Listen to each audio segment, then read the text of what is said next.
1, 2, 3, 4, and husband makes 5. Hi everybody, welcome to my final speech presentation for English 116. This is my persuasive speech, Shelly, Franz. Okay, if you want to borrow a book from me, I'm just going to hand it to you and say, there you go. Unfortunately, with electronic files, it's not so easy. Most electronic files these days are infected with something called digital rights management, or DRM. And what that is, as Wikipedia says, it is an access control technology used to determine what you can do or what you can't do with a digital file. If you've ever purchased an MP3, you're probably familiar with this. You buy an MP3 from one place, you can use it on one or maybe two devices at the most, or it restricts you in other ways where you can't change the format. And if you buy it from somewhere else, well, it's only going to run on that one too. Are you going to buy 3 copies of the same song to run it on 3 different devices? Not if you're smart. Very annoying, indeed it is. The original purpose behind DRM was to protect the music producers or the author's copyrights. And that's an admirable goal. I'm all for everybody getting paid for what they do. But my belief is that the industry made a huge mess out of this, and the result of frustration and indignation on the part of the consumer. I also believe that the cure for the pirating of copyright materials is for the publishers and music people and everybody, software industry makers, to get a clue and stop treating consumers like they're criminals. I bought the file. I want to be able to read it on any device I've got that is made to read that type of file. If the music industry and the publishers would believe that the end customer is basically honest and would prefer to pay for what they get rather than compromising their computers, going to pirate sites to get the files for free, or better yet, it's also against the law, then that would definitely help matters. Another solution would be also one type of file for one type of format for one type of file. And that one format can be read by everything, PCs, Macs, Linux, every device that reads that file. As the situation stands now, consumers are definitely getting the short end of the stick, especially in the area of ebooks. Each ebook reading device supports at the most 2 DRM formats, and part of that is because that one of the great big players in the game is MobiPocket, and MobiPocket insists on exclusivity. That is, if your device has MobiPocket DRM on it, it cannot support any other form of DRM, as in Adobe's.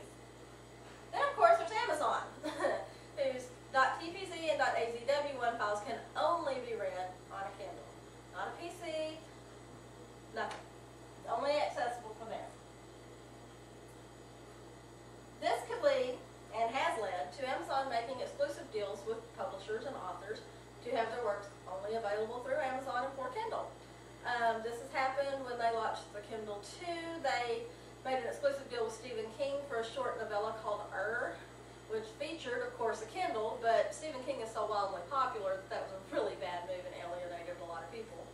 Another example is there is a trilogy by Stephen Lawhead about Robin Hood that is only available through Kindle. And this angers people, makes people frustrated, and I think it's going to eventually backfire on Amazon. Now, Barnes & Noble has started a different strategy. Their ebooks are also infected with DRM, but it's a format that can be read on PCs, Macs, Linux OSs, for iPhones, iTouches, and Blackberries. So as long as you can get it on a computer, you can usually do something with it to get it on any other device you want. With Amazon, you don't have that choice at all.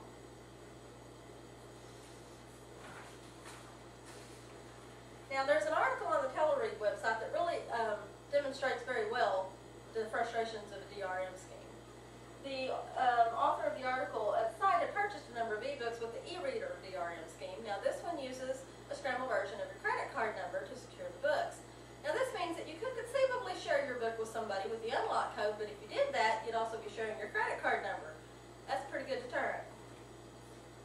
This particular credit card purchaser had purchased probably 20 or 30 ebooks, but her credit card got compromised. So she has one of 2 choices at this point. She can either call the e-reader people and have them reset it to the new credit card number, which means she's going to have to re-download every book she's bought. Or she can register the new credit card number for new purchases and keep her old number on file handy to unlock her old ones when she wants to use them. However, e-reader has a restriction of only 3 credit card numbers per account. If her new credit card also gets compromised, and this is happening more and more in this age, she's out of luck. You can see where this would get frustrating as well. Now, publishers scream that DRM is the only way to protect the author's work, since with modern technology, it is now very easy to make essentially perfect copies of a file, unlike with paper books, where the more you copy it, the more it degrades. However, the more restrictive that DRM gets, I believe the more likely people are to turn to pirate sites to get their work. They're kind of going on the assumption that, well, if the people I bought it from are going to treat me like a criminal, I might as well be one. I can't really blame them. That attitude, in my opinion, is what is eventually going to make DRM backfire on the publishers that keep insisting on it, and it's going to result in lost sales.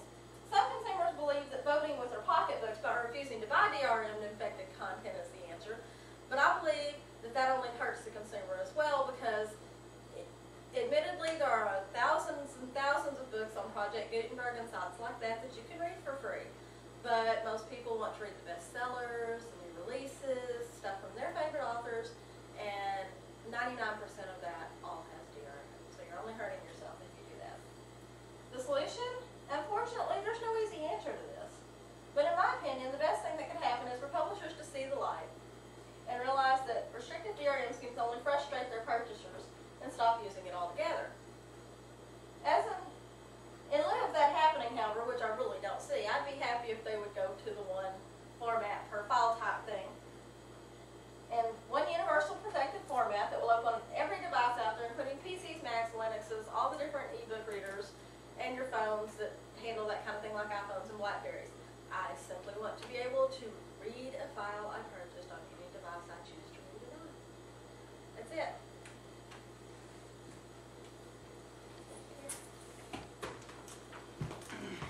You could tell you were nervous. Yeah. You're not confident in yourself.